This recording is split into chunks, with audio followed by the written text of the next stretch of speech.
Story time, nabangga kami ng 10-wheeler truck. So, kakauwi ko lang galing sa casa after 3 months, mga mi.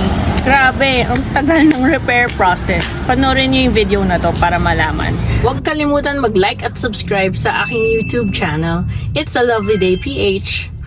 Flashback muna tayo. November 7, nakuha ko yung bago kong car. Battery natin 1SF at ito po yung engine.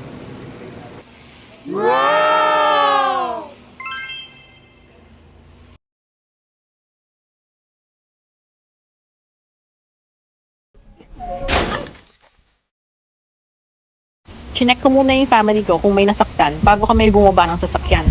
Unang chinek ng MMDA enforcers yung motorcycle rider at tumawag sila ng ambulance para sa kanya. Umilapon kasi siya sa ere sa sobrang lakas ng impact ng truck.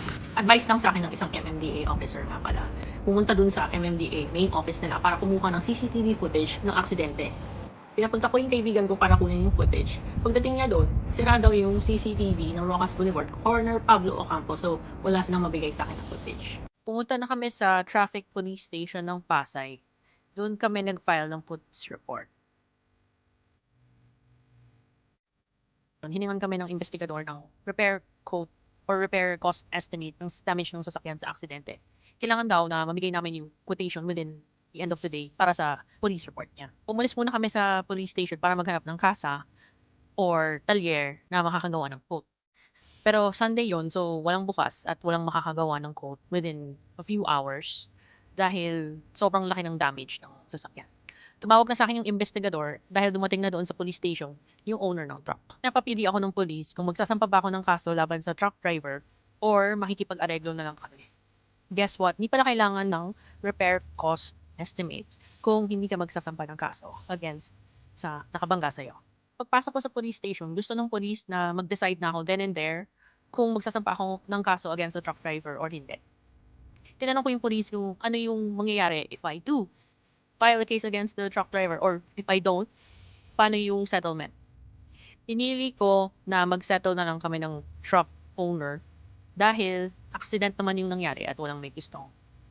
Gumawa ako ng written statement na may terms and conditions towards the owner ng truck. So, gusto ko lang ma-reimburse ako sa mga expenses ko regarding the repair. And then sabi nila, bumalik ako by Wednesday para makuha yung final police report. The next day after the accident, pumunta na kami ng Kia Casa para kumuha ng repair cost estimate. Sa Kia Casa naman, kailangan ng police report. So, to follow na lang yung documents na yon. At kinailangan nila lahat ng insurance documents, ORCR, driver's license ko, tsaka yung nakabangga sa akin. Yun muna yung sinabit ko, tsaka sinilip na agad ng assessor yung damage and estimate ng mga parts na kailangan bilhin at palitan at mga kailangan i-masilya or i-repair or pukpukin into normal state. Sa sobrang laki ng damage, it took maybe a week before Kia gave me a repair cost estimate. Pinadala ko to sa truck owner. Sabi ng truck owner after 1 week, hindi pala covered ng insurance nila dahil yung damage to property nila is only 100,000. So, kulang pa yun sa total repair cost ng aking sasakyan. Hindi kasi ako nakinig sa friend ko na lawyer na sabi niya na i-claim ko na lang yung insurance sa sarili kong insurance. Kasi comprehensive insurance naman yung sa akin. Sana claim ko na lang as own damage sa insurance provider ko, not the insurance provider ng truck. In summary, after 1 month, kaka-release lang ng letter of authority to repair. 3 weeks into the repair, nag-request ulit ng additional parts for repair, so a new LOA was needed. 2 months into the repair, kinailangan ko na yung car dahil sa family emergency. Pinilit ko na talagang madaliin nila, ina-release sa akin yung kotse. Oh my God! Ito na po!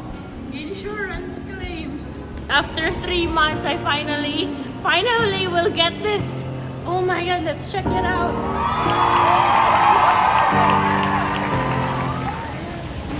Oh yes! Back to perfect!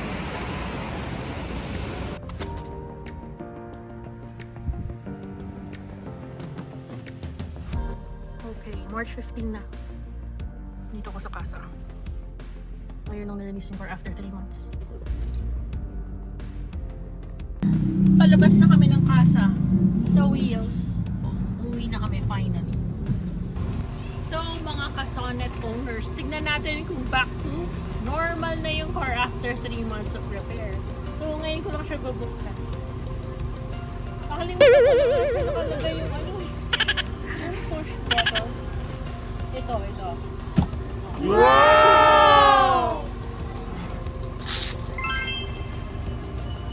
Okay. Okay naman. I guess so. Back to normal na siya. Yung dito niya, mas wala. Pati here. So may scratches from before. So mga mi, recap natin kung